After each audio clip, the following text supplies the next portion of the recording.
Hi, and welcome to Creepy Crime Story, where the darkest truths aren't imagined. They're real. Christmas morning, Grapevine, Texas. A quiet apartment in the Lincoln Vineyards complex sits dressed for the holiday, wrapping paper underfoot, a lit tree, coffee cooling on a table no one will touch again. In towns like Grapevine, murders aren't just crimes, they tear at the fabric of a quiet community. Late morning, a landline places a 911 call from inside the unit. Operators hear breathing, a faint plea, and words that will later anchor this case. Patrol responds, forces entry, and finds 7 people beyond help in the living room and adjoining kitchen. There are no signs of forced entry at the front door. The scene is contained, deliberate, and still. From the first sweep, the priority is preservation. Officers hold the room, mark casing locations, and restrict movement to a narrow path along the wall. The television is off. Presents are open. 2 handguns are visible near bodies. They remain untouched until photographed by crime scene personnel. The timeline locks to a tight window, a text sent earlier that morning, the call, then silence. This is not a search for a fleeing suspect on city streets. This is an evidence-driven reconstruction inside one holiday gathering. Before we walk the forensics, the victims deserve to be named. 6 family members were killed here.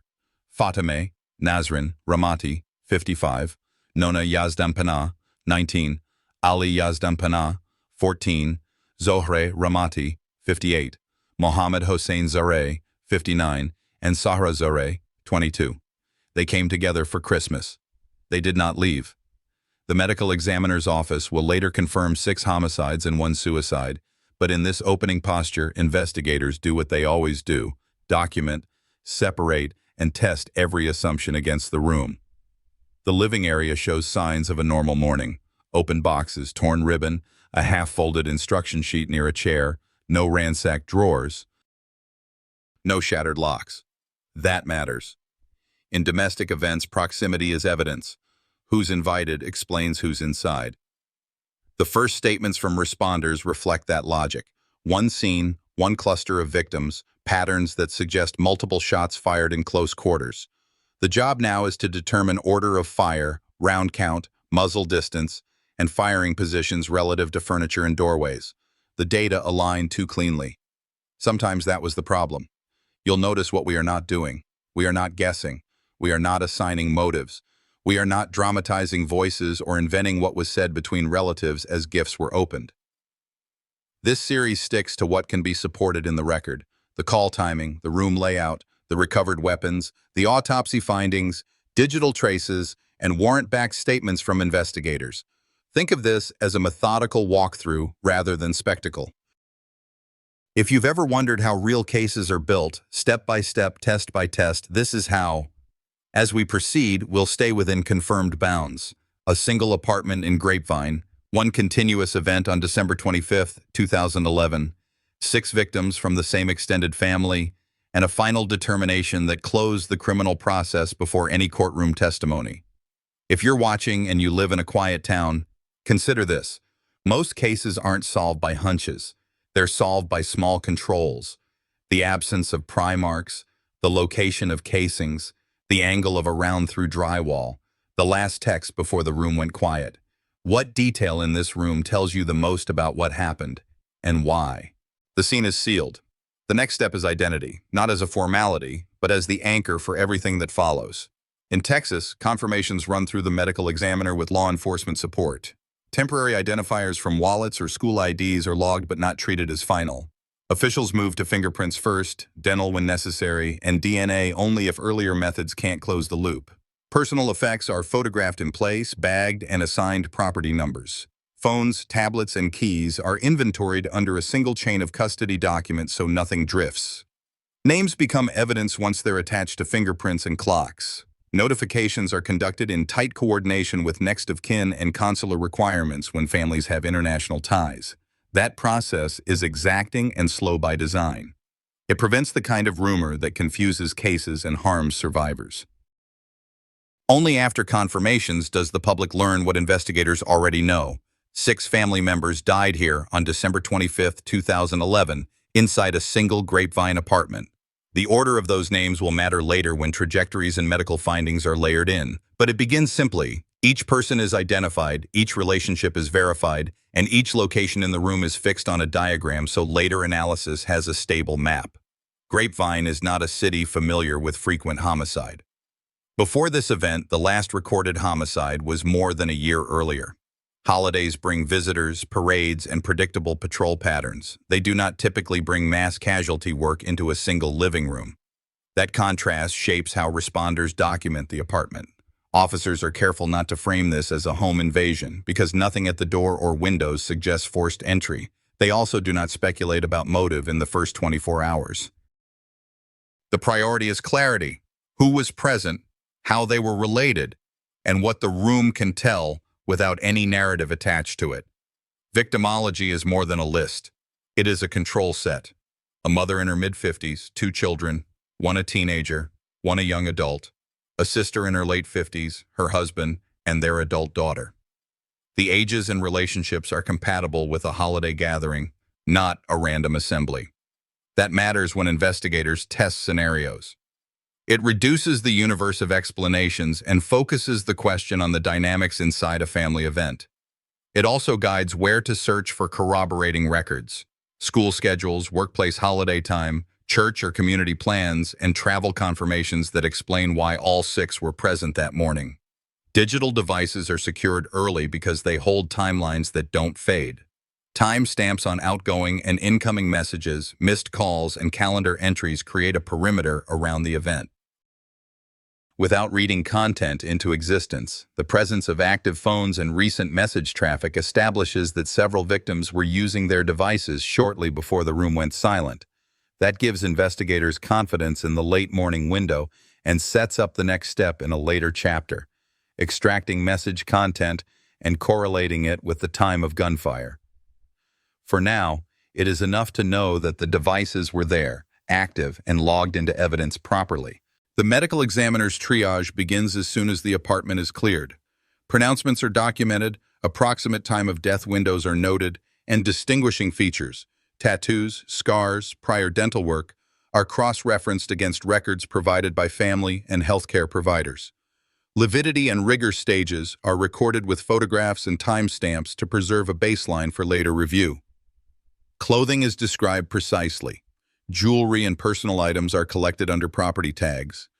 Each line in the log will later help confirm position at the time of injury and whether any movement occurred post-incident for life-saving attempts. In a case like this, clarity reduces conjecture to near zero. Community context is handled with the same restraint as the evidence. Local leaders prepare for a press posture that names the victims only after families have been told privately, and they avoid language that invites speculation. A holiday city has to do 2 things at once: acknowledge shock and hold space for the process. You may be tempted to ask why it takes time to release a full narrative. The answer is simple: accuracy is the only way to respect the victims and avoid damaging the case record. A single premature detail can snowball into an online story that bears no resemblance to the documented sequence. From the viewer's seat, this may feel procedural. It is. That's the point. Real cases move like this: scene stabilization, identity, notifications, then analysis. The faster investigators move past doubt about who is who, the faster they can establish an internal timeline: who was standing, who was seated, who may have moved, and what that suggests about the first and last shots. We are not there yet. We are building the base. If you follow true crime because you want certainty instead of speculation, this is the work that delivers it. When a multiple homicide scene is stable and identities are confirmed, the next push is context that can be verified on paper. Investigators pull county records, creditor filings, address histories, and employment notes. They request copies of any civil actions that would indicate a family under strain: bankruptcy, foreclosure, liens, and they map those dates against the holiday calendar. This isn't motive hunting, it's access control. In domestic events, who lived where, who paid what, and who was expected to show up on a given morning are the levers that move a case forward. Resident status comes first. Separate addresses tell you who holds keys, who would be admitted without question, and which name appears on a lease or utility bill tied to the Grapevine apartment. Subscriber information confirms service in the occupant's name, and mail delivery records corroborate that arrangement over months, not days. The takeaway is practical. A holiday visit to a small apartment wasn't unusual for this family. It matched an established pattern even amid personal strain. When people gather the same way year after year, invited presence becomes the baseline explanation, one that fits what officers saw at the door. No pry marks, no broken latch, no damage suggesting an outsider forced entry. Financial records follow because they leave timestamps independent of memory. Public filings from 2010 into 2011 document significant distress, past due notices, efforts to reorganize debt, and a home life restructured around fewer resources. Investigators don't write feelings into those lines. They note sequence, payments slip, court timelines advance, holidays approach. A college-age daughter and a teenage son add school-driven costs and routines. None of that turns a page in a charging document by itself, but it narrows what comes next. Confirm that the 6 victims were exactly where they planned to be on December 25th, and that the gathering did not deviate from normal expectations. Digital devices make that confirmation fast and defensible. With proper legal authority, examiners collect limited, time-bound artifacts, recent texts confirming arrival times, calendar entries for Christmas breakfast, travel reminders, and call logs from the morning. Even without reading private content into the record, metadata alone can tighten a window. Multiple phones active shortly before late morning indicates a household preparing, coordinating, and settling in, consistent with a routine holiday, not a sudden scramble. That metadata will later be synced to the exact time of the 911 call to test whether any device activity overlapped with the gunfire. For now, it shows the victims were present by design. Investigators also scrub prior law enforcement contacts. They look for police reports involving this family, welfare checks, domestic disputes, or restraining orders that could signal escalation. The file here is relatively quiet. What stands out are the administrative footprints, marital separation, financial pressure, and extended family maintaining contact through a holiday plan. That profile points back to the scene we already know. One apartment, one living room, one kitchen, a tree with opened gifts, and no forced entry. The absence of a documented external threat and the presence of a planned family event make outsider scenarios unlikely. Importantly, unlikely is not impossible. So detectives keep testing, canvass neighbors, verify building access habits, and review any prior calls for service at the complex. Guest expectation is locked down through interviews and corroborating records. Relatives describe who was invited and who usually arrived first. That is cross-checked against device pings and everyday logistics. Who had transportation, who lived nearby, and who had been in the apartment many times before. Investigators confirm the family composition in the room. A mother in her mid-50s, 2 children, 1 teen, 1 young adult, a sister and brother-in-law in their late 50s, and their adult daughter. Those ages align with a holiday morning, not a party or late-night gathering. In practical terms, that means fewer unknowns to solve. The smaller the unknown set, the cleaner the ballistic modeling becomes in the next phase. Financial stress also guides subpoena targets. Banks and card issuers supply narrow slices of activity near the holiday. Retail runs, fuel, small purchases consistent with gift wrap or food. There's nothing in the visible ledgers that indicates a last-minute crisis or a cash withdrawal pointing to travel out of state. The picture that emerges is steady and local. A family managing the end of a difficult year and still choosing to come together. Routine doesn't explain violence. It explains why the room looked like a normal morning right up until it didn't. Chain of custody overlaps with these background checks by design. Personal calendars and school schedules are collected because they anchor presence. Church bulletins or community notices that list holiday times corroborate why the apartment was a hub that morning. Each artifact is tagged, sealed, and logged so it can stand on its own later. That is how you keep a case from turning into speculation. Every inference rests on an item someone can hold, photograph, and present. There's a human point worth stating plainly. Families under financial and relational pressure are common. Mass family homicide is not. Treating stressors as proof would be irresponsible. Treating them as context is necessary. In a city known for its holiday events, the respectful approach is the precise one: verify and stop. The next task is no longer, why did they gather? It's, what happened between the last routine message and the call for help? That is where the timeline will tighten and where the technical work, ballistics, trajectories, audio analysis, will convert a general picture into a minute-by-minute reconstruction. By late morning on December 25, 2011, the timeline can be framed in minutes, not hours. Device extractions from the victims' phones, performed under proper legal authority, show normal holiday coordination leading into a single message that matters. Shortly after 11, a relative texts that a guest has arrived in a Santa suit and is playing Father of the Year. The phrasing is casual, the kind you send when nothing seems wrong. That message establishes presence, mood, and a clock. It fixes the apartment as a routine gathering point in Grapevine, Texas, with everyone expected and accounted for. From there, investigators stitch signals to seconds. Carrier logs confirm when texts left handsets and when they were received. Because the apartment phone system is a landline, the 911 call that follows is time-stamped to the second on the public safety side. When you line those entries up, message, brief gap, call, you get the working window in which the shooting occurred. That window is short. It matches the first officer's impressions on entry. A room where coffee is cooling, gifts are already open, and the morning has not advanced far beyond the exchange of presents. In tight domestic scenes, technical time beats speculation every time. The Santa suit matters because it explains access and disarms suspicion at the door. It also speaks to planning. Costuming isn't improvisation, but the evaluation remains restrained. At this point in the record, investigators limit themselves to what is provable. A guest dressed as Santa entered a family apartment on Christmas morning. Relatives noted it with a text. Minutes later, a 911 call routed from inside the unit. The data aligned too cleanly. Sometimes that was the problem. Clean lines can tempt a rush to motive. The case file holds to sequence instead. Verify who arrived, what they wore, and who was present when the call was placed.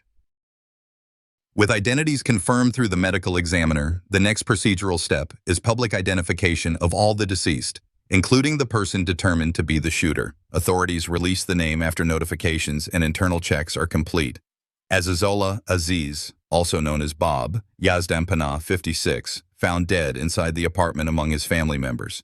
His relationship to several victims is documented and not in dispute. Estranged spouse to Fatime, Nazrin, Ramati, father to Nona and Ali, brother-in-law to Zoreh Ramati and Mohammed Hossein Zareh, and uncle to Sarah Zareh. That announcement does not end the work, it focuses it. Once the subject is named, every subsequent test, ballistics, trajectories, audio analysis, warrant returns must either reinforce or challenge the conclusion that he was the shooter. Nothing is assumed. Why place the identity here and not earlier? Because the first three phases, scene control, formal identification of victims, and verified context, stand on their own. When the name is revealed, it lands inside a structure that already explains presence and sequence. The digital trail makes that possible. Message metadata proves the Santa suit arrival before the call. The call proves gunfire occurred within minutes of that text. That is not a theory, it's a clock. And the clock puts the family together with a known relative who had reason to be admitted without resistance on a holiday morning. Investigators cross-check the digital records with human observations so the timeline is not over-reliant on one source. Interviews with neighbors are documented to capture anything unusual. Raised voices, movement in the hallway, a knock at the wrong door. The notes are brief. It was a holiday morning, foot traffic was minimal, and nothing credible suggests an outsider trying to get in. Taken together with the message and the call, the absence of hallway disturbance strengthens the invited guest scenario that has guided the case since hour one. Within the apartment, position matters. Without repeating earlier scene observations, it is enough to say that the distribution of bodies is consistent with an event that began in a common area where people were seated or standing informally. Autopsy scheduling follows quickly. Gunshot wound documentation will answer the order of fire questions in the next phase. For now, what changes in this chapter is not the room. It's the certainty about who was in it and when. Public communication is kept narrow to avoid contaminating witness memory. Officials confirm the number of deceased, the relationships, and the presence of a Santa suit. They do not speak to motives or private messages. That discipline keeps the investigative channel clean. It also respects the surviving family network, now processing a loss that is personal and public at the same time. If you've lived through a case like this in your city, you know that silence from the podium is not indifference. It is the price of accuracy. There is a human cost in laying out a timeline this precisely. It forces attention to the minute before harm and the one before that. Here, that minute is captured in a routine text and a call for help. The people in the room were exactly where they planned to be. The guest at the door was someone they recognized. The holiday was underway. When investigators say domestic access explains entry, they are not excusing anything. They are clarifying why the door was unlocked to a person in costume and why there are no pry marks to chase in the reports. With the shooter identified and the last 15 minutes defined, the case turns from presence to mechanics. The next steps are technical. Model trajectories through the living space, map casing locations, and examine muzzle-to-target distances that indicate proximity. The audio will also be reviewed in a dedicated phase. What matters here is that the landline record and the carrier logs agree on timing. This is how a case becomes less a story and more a sequence. Message, arrival, call, response. The question that follows is the one this series will answer with evidence rather than conjecture. Did the planning extend beyond the costume to the weapons and the way the scene was left? That is not for this chapter to declare. Today's advance is narrow and important. The arrival is verified. The window is tight. The person responsible is identified by name, relationship, and position in the room at the end. Everything that comes next will test that alignment against the physics of gunfire and the record built by the medical examiner. With the identity of the shooter established, the work turns mechanical. The living space is treated like a diagram that happens to be three-dimensional. Every casing is flagged, measured from fixed points, photographed and logged. On this floor, two distinct calibers appear in the brass, consistent with two pistols recovered at the scene, a Smith Wesson 9mm and a Glock 23. Both pistols are cleared after photography. Each is found with a single round remaining. Magazine counts, slide position, and chamber status are recorded before transport. That snapshot preserves how far each weapon could have fired before the room went quiet. The casings tell you where the shooter stood and how he moved. Semi-automatic pistols eject to the side and slightly rear. That pattern, plus deflection off furniture, creates casing clusters. Here, clusters are concentrated around open sight lines in the living area, not hallways or bedrooms. That placement supports a sequence that started where people were seated or standing informally and moved within the room rather than through the apartment. No narrative is attached to those clusters. They are simply coordinates that anchor the trajectory work. Trajectory rods and lasers mark the paths rounds took through air and interior surfaces. Penetrations in drywall furniture and a few holiday items form clean lines back toward firing positions. Angles are documented to the 10th of a degree where practical, then converted into an order of fire model that lines up with where each victim was located on the original diagram. That model is built to be tested, not to tell a story. When a line conflicts with a body position, the model changes. The body position does not. Medical examiner documentation strengthens that order. Without graphic detail, it is enough to say several victims sustained more than one gunshot wound, and that a subset display defensive posturing, arms raised or turned in ways that indicate awareness and an attempt to shield. Those findings are significant for distance estimation. Where skin findings exist, they're photographed and described. Where they don't, distance is inferred from stippling absence and the environment. The result is a range estimate, close contact, near contact, or intermediate, that combined with trajectories places the shooter within a few feet in most instances. In a small room, that isn't surprising. it is still probative. Ballistic comparison testing is straightforward. Test-fired bullets and casings from both recovered pistols are compared under a comparison microscope to brass and fragments collected at the scene.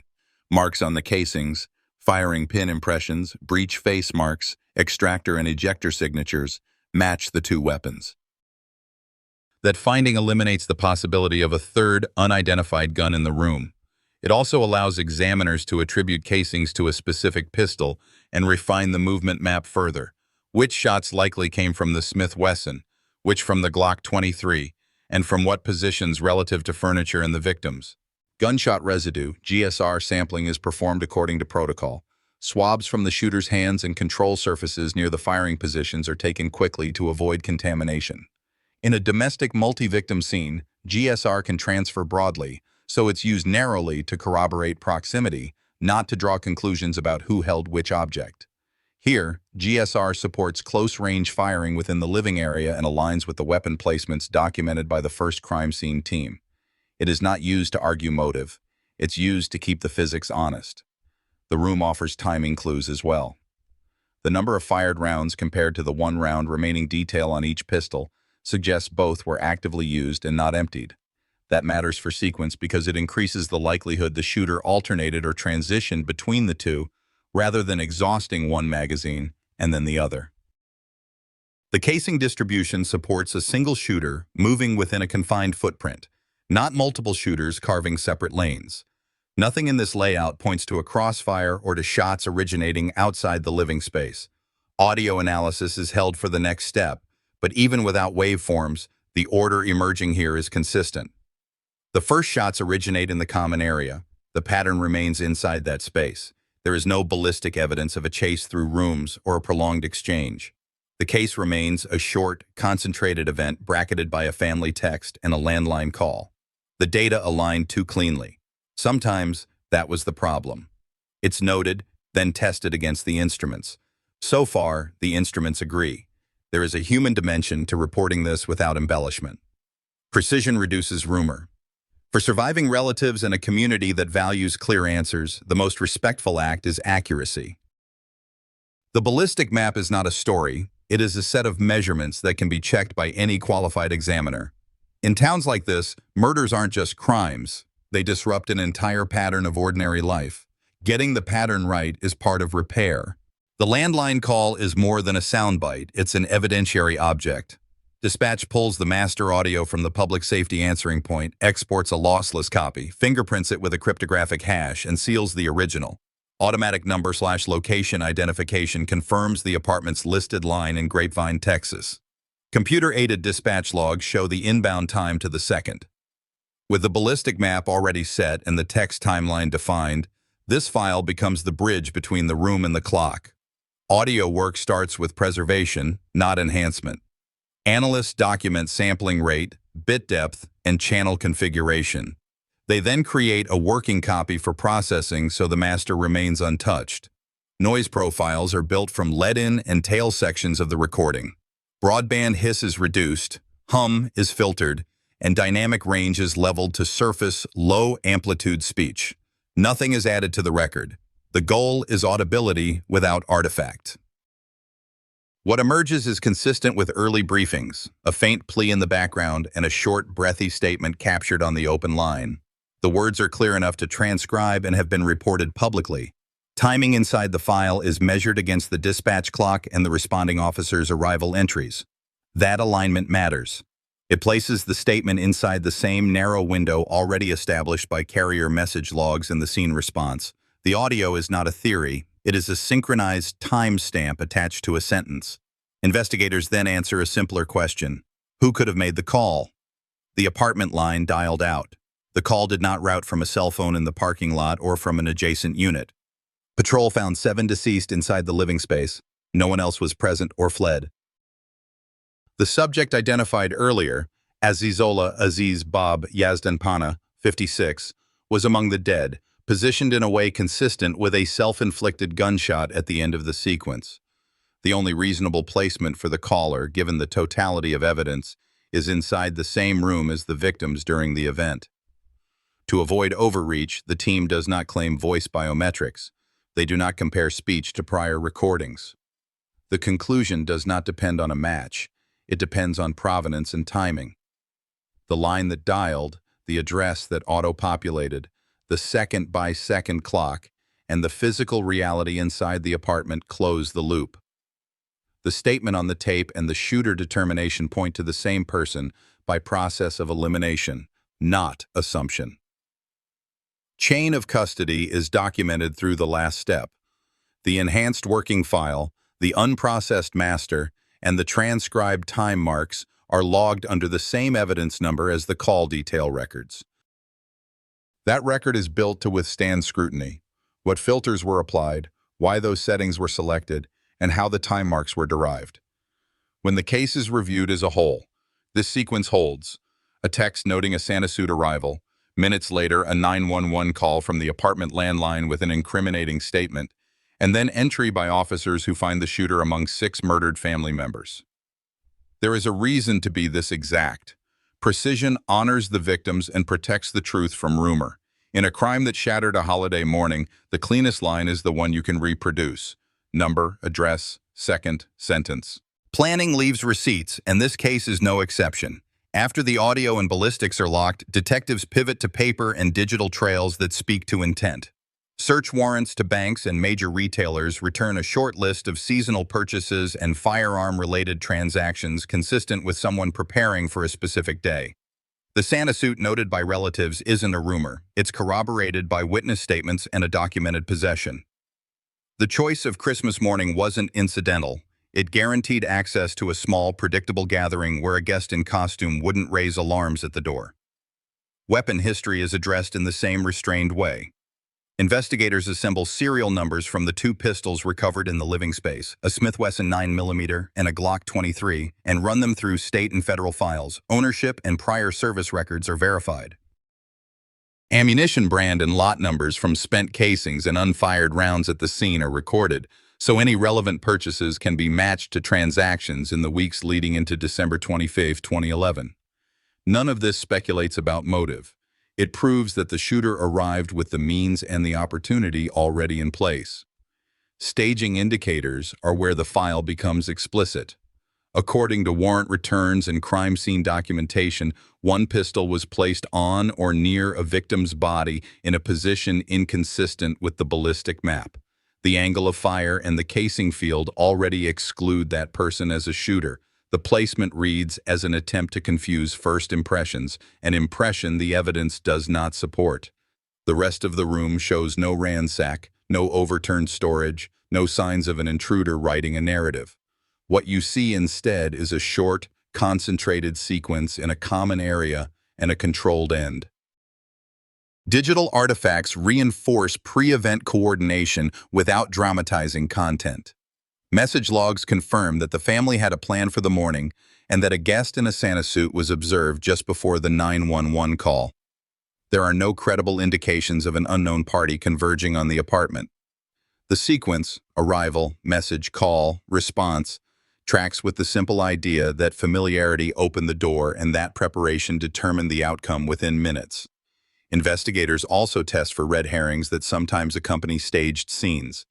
They review whether any firearm ownership paperwork or recent complaints might point to a second armed person in the home. Nothing credible does. Comparison microscopy attributes scene brass to the 2 recovered pistols and to no other weapon. GSR results line up with close-range firing near the positions mapped in the living area. The effort to plant a gun fails under that weight. It reads as a post hoc manipulation, not a second actor. The last step in this phase is to knit documents to the clock. Retail confirmations linked to the costume and ammunition are dated before the crime. Carrier logs and the landline timestamp bracket the gunfire.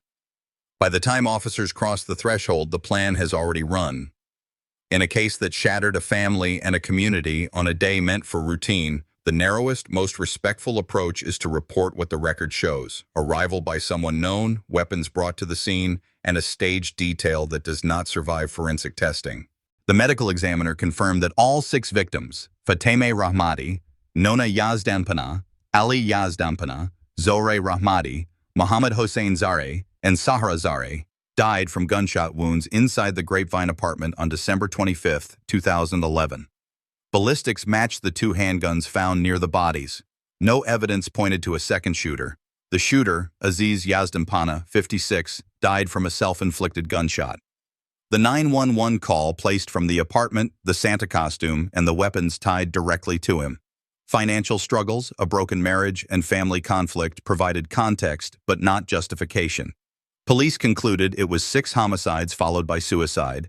There were no other suspects, and the case was closed. For Grapevine, the Christmas capital of Texas, the tragedy turned a holiday of joy into a lasting wound. Families were left to grieve, and the community was reminded how hidden pressures can erupt into violence. As of September 17, 2025, the record stands. Aziz Yazdanpana killed 6 relatives, then himself, in one of Grapevine's darkest moments. Looking back on this case, I can't help but think about how fragile family bonds can be when silence, anger, and despair take over. What happened in Grapevine wasn't just a crime, it was a warning about what can happen when problems are hidden instead of faced. My hope is that by telling this story, we remind ourselves to seek help, to check on one another, and to never underestimate the weight people carry inside. What do you think this tragedy teaches us about family and community? Share your thoughts below. I'd love to hear where you're watching from. And if this story spoke to you, don't forget to subscribe to the channel so you won't miss the next case we uncover together.